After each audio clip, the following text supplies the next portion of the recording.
നമസ്കാരം.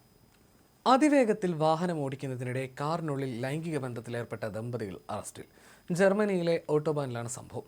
145 കിലോമീറ്റർ വേഗതയിൽ ഓടിക്കൊണ്ടിരുന്ന ഫോർഡ് കാറിനുള്ളിൽ വെച്ച് ലൈംഗിക ബന്ധത്തിലേർപ്പെട്ട ഇവരുടെ അശ്രദ്ധമായ ഡ്രൈവിംഗ് കാരണം വലിയ അപകടമുണ്ടാകേണ്ടതായിരുന്നു. തിങ്കളാഴ്ച ഡോട്ട്മുണ്ടിന് സമീപം A1 ഓട്ടോബാനിലാണ് സംഭവം. യാത്രക്കാരായിരുന്ന 37-കാരനായ ഡ്രൈവറും 33-കാരിയായ യുവതിയും വാഹനത്തിനുള്ളിൽ ലൈംഗിക ബന്ധത്തിൽ ഏർപ്പെട്ടിരിക്കുന്നതായി കാറിനടുത്തുകൂടി വാഹനത്തിൽ പോയ ഒരാൾ കണ്ടിരുന്നു. ഇതേ തുടർന്ന് ഇയാൾ പോലീസിൽ വിവരം അറിയിക്കുകയായിരുന്നു. കാർ നിരന്തരം റോഡിൽ നിന്ന് തെന്നിമാറുന്നതായും ഒരു ഘട്ടത്തിൽ വലതുവശത്തേക്ക് വെട്ടിത്തിരിച്ചപ്പോൾ ഒരു ട്രക്ക് പോലും റോഡരികിൽ നിർത്തേണ്ടി വന്നതായി മാധ്യമങ്ങൾ റിപ്പോർട്ട് ചെയ്യുന്നു. പോലീസ് സ്ഥലത്തെത്തി ഇവരെ കസ്റ്റഡിയിലെടുക്കുകയായിരുന്നു. മ്യൂൺസ്റ്ററിന് പുറത്തുള്ള ഒരു പെട്രോൾ സ്റ്റേഷനിൽ നിന്നാണ് ഇവരെ പിടികൂടിയത്. ഡ്രൈവർക്കെതിരെ റോഡ് ഗതാഗതത്തിന് അപകടകരമായ രീതിയിൽ തടസ്സമുണ്ടാക്കിയെന്ന കുറ്റം ചുമത്തിയിട്ടുണ്ട്. ജർമ്മൻ ക്രിമിനൽ നിയമത്തിലെ സെക്ഷൻ 315B പ്രകാരം കുറ്റം തെളിയിക്കപ്പെട്ടാൽ ഇദ്ദേഹത്തിന് 5 വർഷം വരെ തടവ് ശിക്ഷ ലഭിക്കും. വേഗത പരിധിയില്ലാത്ത റോഡുകൾ ഉള്ളതിൻ്റെ പേരിൽ പ്രശസ്തമാണ് ജർമ്മൻ ഓട്ടോബാൻ.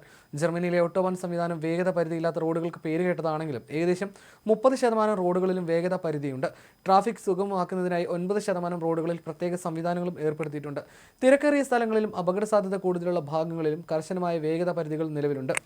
കഴിഞ്ഞ ജൂലൈയിൽ ഓട്ടോബാനിൽ 322 കിലോമീറ്റർ വേഗതയിൽ വാഹനമോടിച്ച ഒരാളെ പോലീസ് പിടികൂടിയിരുന്നു. ഇത് അനുവദനീയമായതിലും ഏകദേശം 200 കിലോമീറ്റർ അധികമായിട്ടായിരുന്നു. ബെർലിന് പടിഞ്ഞാറ് ഭാഗത്തുള്ള A2 ഹൈവേയിൽ വെച്ചാണ് ഇയാളെ പിടികൂടിയത്. പോലീസിന്റെ റഡാർ സംവിധാനമാണ് ഇയാളെ കണ്ടെത്താൻ സഹായിച്ചത്. ഈ സംഭവത്തിൽ €900 പിഴയും 3 മാസത്തെ ഡ്രൈവിംഗ് ലൈസൻസ് റദ്ദാക്കലും ഇയാൾക്ക് ലഭിച്ചിരുന്നു.